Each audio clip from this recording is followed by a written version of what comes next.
Known for his patience and deliberation, the subjects of King Georgios held high expectations for his rule to be peaceful like his father's. In this endeavor he would disappoint with his invasion of Hellas to the south, successfully taking Boeotia with his own private retinue of 5,000 men in 1230. During the final siege, his men recovered a relic that was locked away, known as the Unnatural History, which he brought back with him to Targovishte as part of his plunder. That war caused Hellas to split in two, Nicopolis being the new kingdom in the north. King Georgios declared war upon them next. With his mastery of the blade and battlefield, he defeated their 6,000-man army with 1,000 fewer men, and annexed their entire realm all within 3 months. In 1233, the eternal rivals of Armeniakan and the Seljuks put their centuries of enmity aside and declared war upon the Mongols at once. This gave them the numbers and resources to overcome the Mongols, and indeed, fortune seemed to be turning against the Great Khan. When victory against the Horse Lords seemed inevitable, the entirety of Persia broke out in revolt against their Turk overlords. This essentially took them out of the war, and made this a single-front conflict against Armeniakan. Not only did the Mongols reclaim all of their territory, but they took a swath of land out of Armeniakan as well. The war ended in 1235, and in 1236 Khan Temujin invaded the Seljuks, who were losing their civil war to their rebels. In 1238, King Georgios continued his father's work of formalizing the Bogomilist faith by establishing permanent councils of perfecti across the country as financially sponsored by the king himself.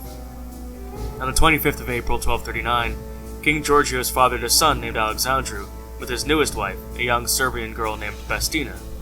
Later that year, court scribes and historians expressed confusion with his records, which show King Georgios as being called Oswald in his youth.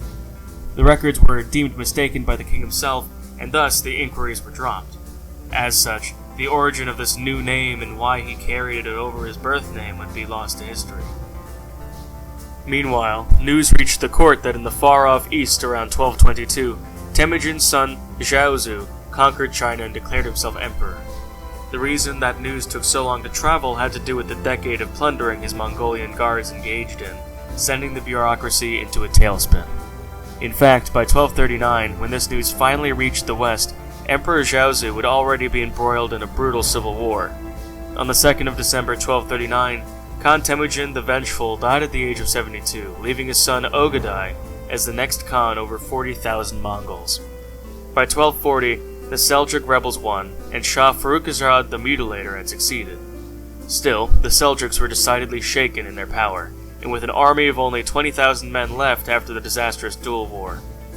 In October, the Catholic realms began to experience a bloom of heresy, namely with respect to the anti-clerical Waldensians and the Gnostic Cathars.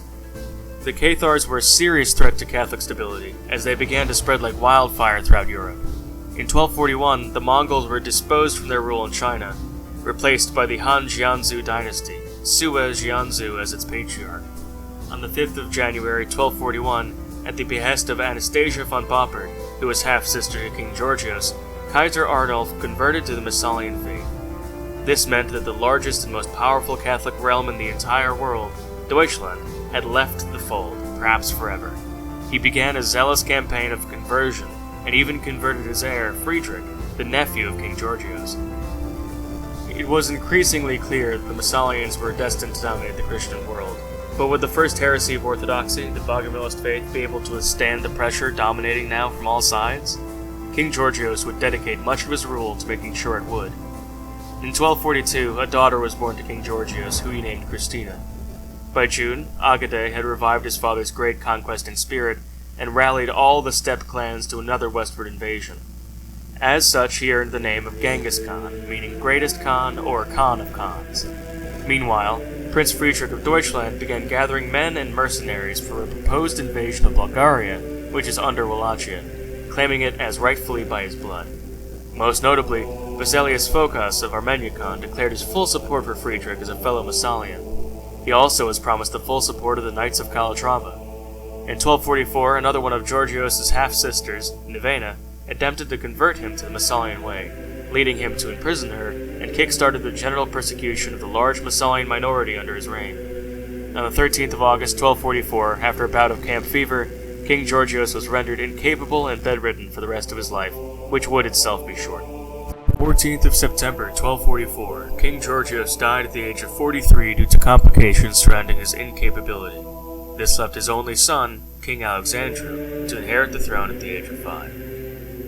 His first demand was to be called by a Greek name, Cephronius, instead of his birth name. Confused, the court largely accepted this change, and this was reflected in the records.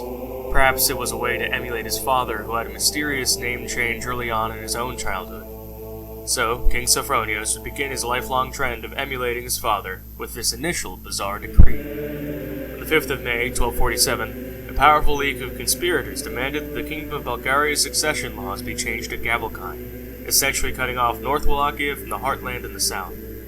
King Cephronius refused this outrageous demand and went to war. 5,000 men from the royal retinue and 13,000 mercenaries were raised to fight for the threat of rebellion. However, the leader of the revolt, Sergiu Petenia, was an old man who died within the first month of fighting. The war ended inconclusively, though it sent a clear message to the von Popper dynasty, and that is that they are not safe.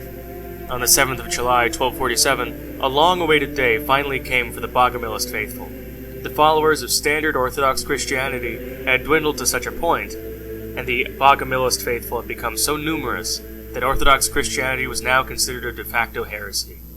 This same triumph had come for the Massalians versus East Syriac Christianity centuries ago, and now the followers of Bogomil enjoy that same legitimacy. With Orthodox Christianity now considered a heresy of Bogomilist Christianity, some pressure was taken off of the Massalian minority in Wallachia. Still, even with this distinction, the true faith still had a long way to go to formalization, still working towards such key aspects as doctrinal unity, the establishment of the church as an official organization, and the appointment of the elder as the head of the church. By 1249, the August Federation finally broke free from their tributary status under Navarra, due to a decades-long civil war in their Spanish homeland. In August, the Mongols had conquered the Siberian wastes and were pushing into the disorganized realms of Eastern Europe. On the 15th of August, 1253, all Wallachian holdings in northeastern Europe declared their independence, panicked and seeking their own solutions to surviving the Mongol threat. These lands were sparsely populated and at the greatest threat of Mongol conquest. King Cephronius, in a surprising and wildly unpopular decision, allowed all lands above the Dnieper River to go free, and declared that river the natural boundary of Wallachian territory. Oddly, this also put some Kievan territory into what he considered the natural boundary, but regardless, it was another strange decision made by Cephronius.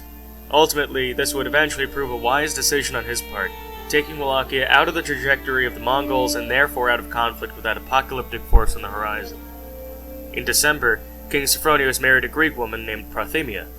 On the 21st of December, Pope Ioannis XI declared the Ninth Crusade with the August Federation as its object.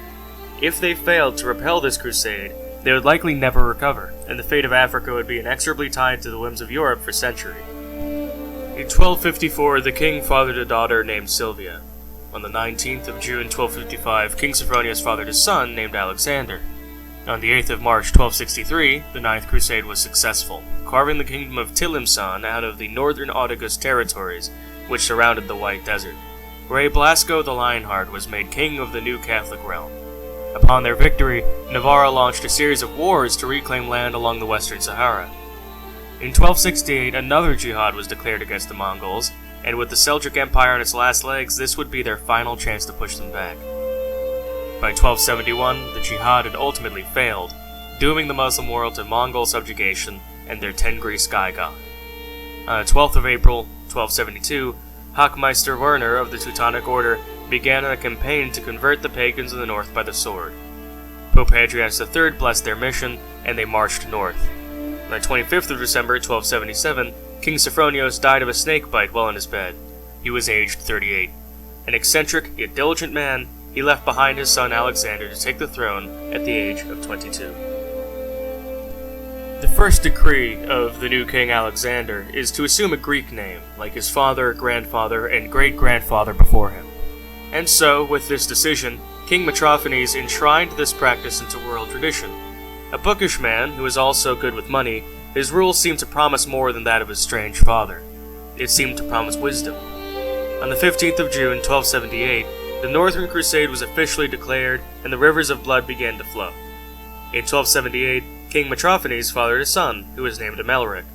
On the 5th of June, 1283, King Metrophanes was killed in his third duel against his rival, Pervu Dragushin, a peg-legged, hook-handed homosexual cannibal. It is unlikely that his house was the same as the lost founding house of Catarines, however. King Metrophanes left his 4-year-old son upon the throne, who took the name Maximus. Through his tears, young King Maximus first demanded that Pervu be captured, and after a brief revolt, he was. The mourning child king demands that all the worst be done to his father's murderer. As such, he was blinded, castrated, tarred, feathered, had his nose cut off, and was thrown in the oubliette. This vicious example would tell bloody tidings of what kind of king he was going to be. In 1285, fleeing away from the Mongols and into Africa, Shah Manjutakenlar of Yaman declared it a sultanate. In June, the August Federation was becoming increasingly desperate to drive out the foreigners invading from all sides. As such, and to secure a possible relationship with Armenia Khan, Mansa Sima converted to the Masalian faith. To go along with this change and centralize his power, he also adopted feudalism. This, however, sparked a revolt of West African pagans who threatened secession. In 1289, a band of Nestorian Christians far in the east formed the Order of Saint Adai to protect their faithful. On the 24th of November 1290, Khan Chenai the Monster died, and his wishes upon his death were to split the Yeke Mongol Ulus into 3 parts. One in the north, called the Golden Horde, going to his oldest son Bolkadar, one in the south, called the Ilkhanate, to be led by his middle son Khan Kachigun, and one in the east, called the Mogul Khanate, to be ruled by his youngest son Khan Koildar. The following year, Bolkadar immediately went to war with his brother in the Ilkhanate and annexed it. His goal was to reclaim all the lands of his father, much to the dismay of the Seljuks, who finally saw this as a reprieve at hand. On the 19th of May, 1295, Pope Benedictus VI declared the 10th Crusade, with the Seljuks as his target. Specifically, the lands of Bulgar in the north, beyond the Caspian Sea. On the 27th of September, a son was born to Maximus named Alan. Also, by this point, King Maximus had personally killed a man for every year he had been alive. He also became obsessed with artifacts rumored to bestow immortality. By 1296, the dregs of Septimania had degraded to such a point that its title as an empire was officially forfeit. In August of that year, Britannia also suffered the fate of several northern holdings in Ireland. On the 20th of July, 1297, the 10th Crusade was successful, and the Pope gave the Kingdom of Bulgar to Theodosius de Jugurtha, another in a long string of defeats for the Seljuks. In 1298, rumor of another plague outbreak in Bremen, far to the north, reached court. In 1299, the 11th Crusade was declared by Pope Victor III, targeting Turkestan, far to the east under the domain of the Moguls. A second son was born to King Maximus in 1300 named Cosmin, who was born under auspicious stars. In 1301, Marco Polo returned from the east and published his journeys for a rare glimpse of Cathay and Manji. In 1302, Alan died in an accident, leaving Cosmin as the heir. On the 18th of August 1302, the August Federation entirely collapsed, dozens of petty chiefs taking up the scramble for land. With its passing, Africa was plunged back into chaos and disorder. In 1305, the only sense of order left in Africa, the West African high priest Akoi, declared a great holy war against Armenia Khan in the hopes of wresting the territory of Misr in Egypt from them. The greater goal was obvious, however, to try and rekindle some feeling of unity amongst his scattered and disloyal followers. In 1306, Britannia collapsed and England rose from it with a new emperor, Huikna. Far to the east, a Sunni Muslim in India by the name of Kachigun declared himself Khagan of Rajasthan, an imperial title. Meanwhile, the old family of Britannia managed to escape to Iceland, where the people remained loyal to them. In 1307, a Franciscan monk called Brother Angelo denounced Pope Victor III, inciting the rule of St. Francis and his interpretation of the pure and simple gospel. This started a fiery local movement, predating anything else of the sort by centuries. On the 24th of January, 1309, King Maximus was found dead by his chessboard at the age of 30, leaving his young son Cosmin to ascend to the throne at the age of 9.